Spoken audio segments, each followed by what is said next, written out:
ऐसे पुरमसरत मौके पर हमारे आज के इस प्रोग्राम में तशरीफ लाए हमारे नारायणगढ़ नगरी के महादेव शेलार साहब, इनका मैं जिला परिषद उर्दू प्राइमरी स्कूल के दुश्मन को अपनी जान कहते हैं, मोहब्बत की इसी मिट्टी को हिंदुस्तान कहते हैं। जनाब सदर, मुअज़्ज़ज़ असातिज़ा इकराम और मेरे अजीज साथियों, हजरत ने वही आज़ादी का दिन है जिसको हासिल करने के लिए हमारे आबा व अजदाद ने बहुत सी मुश्किलात और मसाइब का सामना किया। रहेगी जब तरफ ईमान की, तब तक लंदन तक चलेगी तरह हिंदुस्तान की।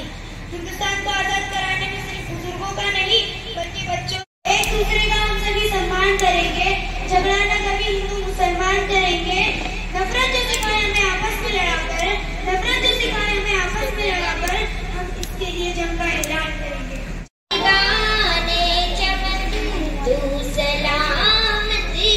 पढ़ो सब। तू सलामती रहे, तू सलामती रहे, बाग़बाने चमन तू सलामती रहे, सलामती रहे, तू सलामती रहे, तू सलामती। School Narango number 3.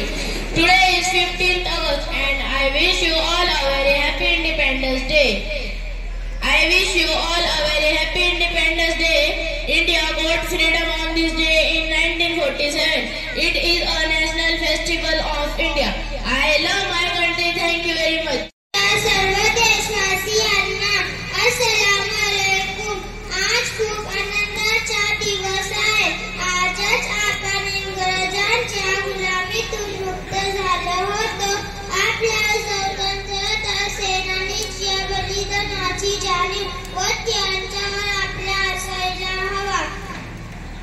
आपल्या देशाची एकता कायम ठेवण्यास आपण तत्पर असायला हवे. माझ्या सर्व देशवासियांना स्वतंत्रता दिनाच्या खूप खूप शुभेच्छा. Today is 15th August.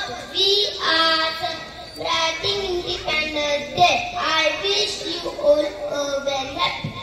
हो तुझ पे वारना सावर जान में, तुझ पे वारना सावर जान में, तेरी कुर्बान मेरी माँ.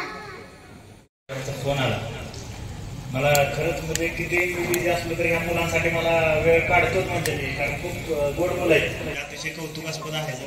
कारण आपण फक्त इंग्लिश मिडियम स्कूलला वगैरे तेवढी मुलांची हे असते, परिस्थिती असते आणि हे असतं, परंतु हे मुलं एकदम सामान्य कुटुंबातले असून पण तुम्ही त्यांना तेवढ्या उंचीवरती नेऊन ठेवलेलं आहे. मुलांचं इंग्लिश असेल, बाकीच्या गोष्टी असतील, खरंच खूप कौतुकास्पद आहे. त्याचबरोबर ज्या पालकांनी तुमच्यावरती विश्वास ठेवून ही मुलं तुमच्या ताब्यात दिलेत, त्या पालकांचं देखील मी खूप कौतुक करतो. ह्या मुलांना बघून सर लहानपणीचे दिवस आठवले की बाबा आमच्याकडे सर एखादा कॉन्स्टेबल जरी आला आमच्या शाळेतल्या प्रोग्रामला तरी आम्हाला त्यांच्याकडे बघून खूप अभिमान वाटायचा. आदरयुक्त भीती वाटायची की एखादा शिपाई जरी आला खाकी युनिफॉर्म मला बघितलेला. परंतु देशासाठी काहीतरी करायचं म्हणजे नक्की काय हे त्यावेळेस कळत नव्हतं. परंतु ज्यावेळेस आपण PSI झालो लोकांना सर आपण शासकीय योजनांचा लाभ मिळवून दिला. आणि सर विशेष म्हणजे ह्या मुलांसाठी सर आपण तिथे स्पर्धा परीक्षांचं सत्र सुरू केलं होतं. त्या मुलांना लहानपणापासून 4थी पासूनच त्यांना भविष्यामध्ये स्पर्धा परीक्षा कशा असतात, दररोज आपण हाजेरीवरती त्यांना दररोज 10 प्रश्न आणि त्यांची उत्तर आपण प्रत्येक शाळेवरती पाठवायचो. आणि आपण 6 महिन्यांनी त्यांची परीक्षा घ्यायचो. त्या परीक्षांमधनं प्रत्येक शाळेतनं पहिले 3 टॉपर काढायचो आणि जिल्ह्यातून पहिले 3 टॉपर काढायचो. मग त्या मुलांना 4थी पासूनच कळायला लागलं की बाबा म्हणजे ज्या मुलांचं 10वीला पहिले इंग्लिश वाचता येत नव्हतं ती मुलं म्हणजे खूप चांगला अभ्यास त्यांचा व्हायला लागला. काम केलेलं त्याचं एक आपल्याला मिळालेलं देशाकडनं रिवॉर्ड आहे. आणि निश्चित तर मी ह्या मुलांना बघितलं की मला खरंच खूप आनंद होतो. खूप चांगली तुम्ही त्यांच्याकडनं तयारी करून घेतलेली. आता प्रत्येकाने वेगवेगळे हे सांगितले त्याचे काय बाबा सगळ्या धर्माची लोक बाबा एकत्र आली पाहिजे, त्यांनी देशासाठी चांगलं काहीतरी केलं पाहिजे. खरंच मुलांकडून खूप चांगलं त्यांनी त्यांचं मनोगत व्यक्त केलं. आणि निश्चित जे या मुलांसाठी जेवढं काही कमी करेल तेवढं कमीच आहे.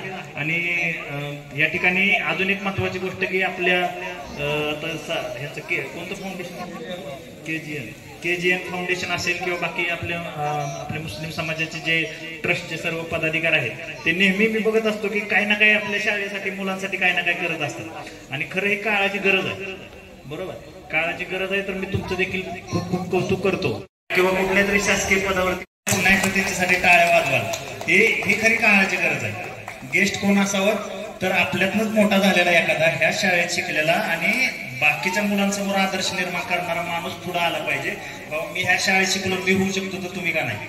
ज्यावेळेस तुमच्यातनं एखादा अधिकारी म्हणून पुढे या ठिकाणी 15 ऑगस्टला किंवा 26 जानेवारीला गेस्ट म्हणून तुम्ही त्याला उपस्थित कराल, त्यावेळेस खरं मी म्हणेन की सर तुमचा आजम सर तुमच्या सगळ्या टीमचं सगळ्यात मोठं रिवॉर्ड असणार, तुमच्यासाठी खूप खूप बाब असणार आणि निश्चित सर तुम्ही ह्याच्यामध्ये यशस्वी व्हायची अपेक्षा व्यक्त करतो. आणि पुन्हा एकदा सर्वांना या ठिकाणी भारतीय स्वातंत्र्य दिनाच्या खूप खूप शुभेच्छा देतो आणि थांबतो. जय हिंद, जय महाराष्ट्र.